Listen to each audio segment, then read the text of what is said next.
अध्यक्ष प्राज्ञिक व्यक्तित्व टीकाराम पाण्डेज्यू, उपाध्यक्षज्यू,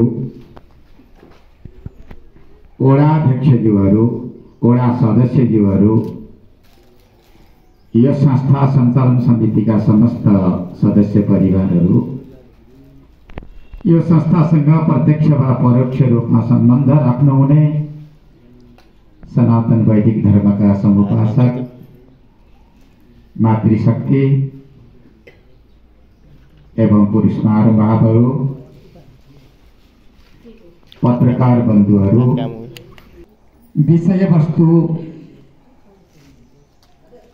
माथि केही चिन्तन चर्चा परिचर्चा गर्नुपर्दा आज भगवानका अगाडि, मन्दिरका अगाडि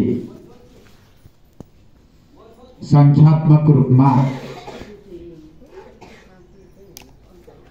भन्दा गुणात्मक रूपमा विशेष उपस्थिति देखिएको छ।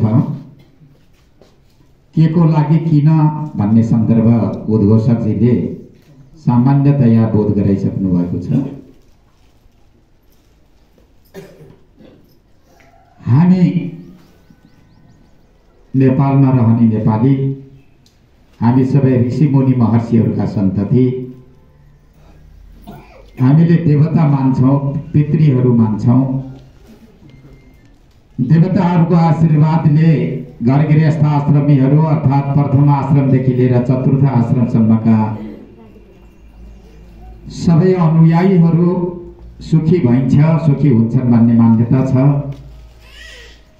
पितृहरूको आशीर्वादले घर गृहस्थ आश्रमीहरूको वंश परम्परा खानदान सुन्दर र दीर्घकालसम्म चलिरहन्छ भन्ने यो मान्यतालाई लिएर पितृको सम्मान गर्छौँ। ऋषिमुनि महर्षिहरूका दिव्य उपदेशद्वारा हामीले आफ्नो जीवनलाई झरिलो भरिलो गराउँदै आएकोले ऋषिमुनि महर्षिहरूको सम्मान गर्छौँ। हामीले सर्वत्र विराजमान भएको परमात्मालाई देख्दै गर्दा वयोवृद्ध, रोगी, दुखी, दरिद्री, असहाय तिनी पनि ईश्वरकै नै अंश हुन् भनेर सम्मान गर्ने गर्दछौँ र यथायोग्य सहयोग गर्ने गर्दछौँ। हामी यस्तै महनीय कर्मको बीचमा बाँध्दै आएका छौँ। हाम्रा पिता पुर्खाहरू, पूर्वजहरू पनि यिनै कर्म नियम आचरणका बीचमा रहँदै र सन्तान सन्ततिहरूलाई यस्तै उपदेश दिँदै आएका छन्। तिनै उपदेशलाई स्वीकार गर्दै हामी बाँचिरहेका छौँ र अगाडि बढिरहेका छौँ। हाम्रा ऋषिमुनि महर्षिहरूले धर्मम वद, सत्यम वद, धर्मम चर, स्वाध्यायन मा परमद। बाबु तिमीले आफ्नो धर्मलाई नछोडे, असत्य भाषण कदापि नगरे,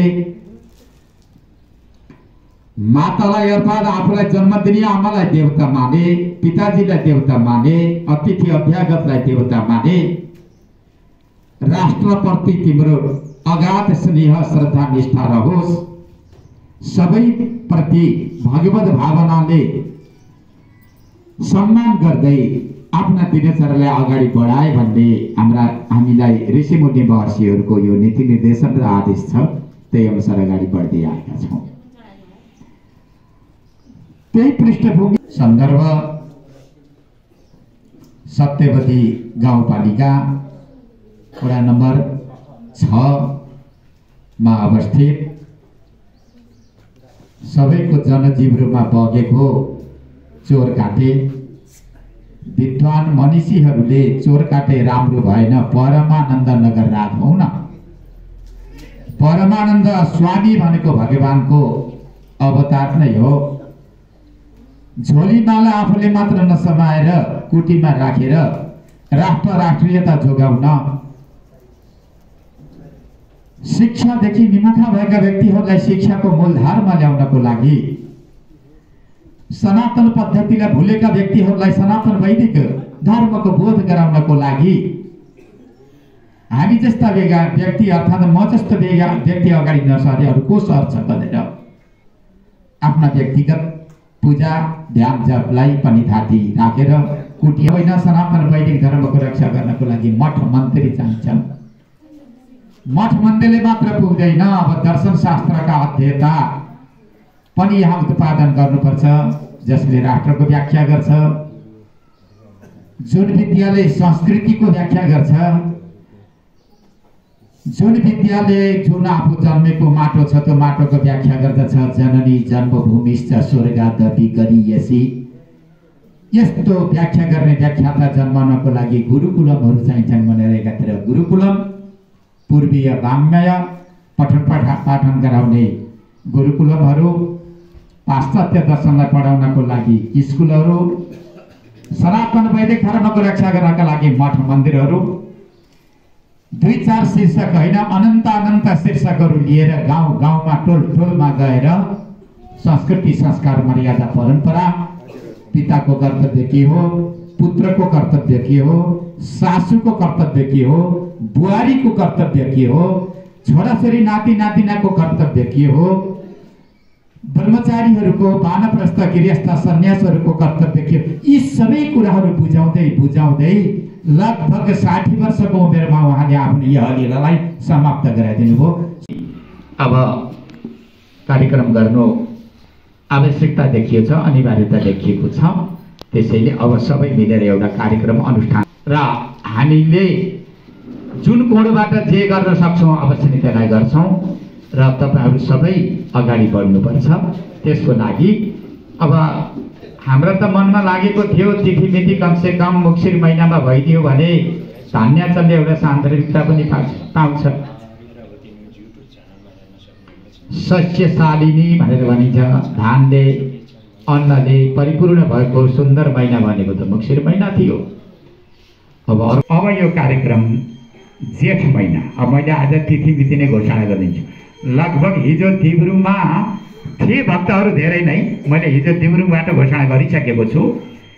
जेठ महिनाको 3 गतेदेखि 10 गतेसम्म, ज्येष्ठ महिना 3 गतेदेखि 10 गतेसम्म 3 गते पञ्चमी तिथि छन्, शुभ तिथि छन्, पञ्चमी तिथि छन्, पूर्णा तिथि छन्।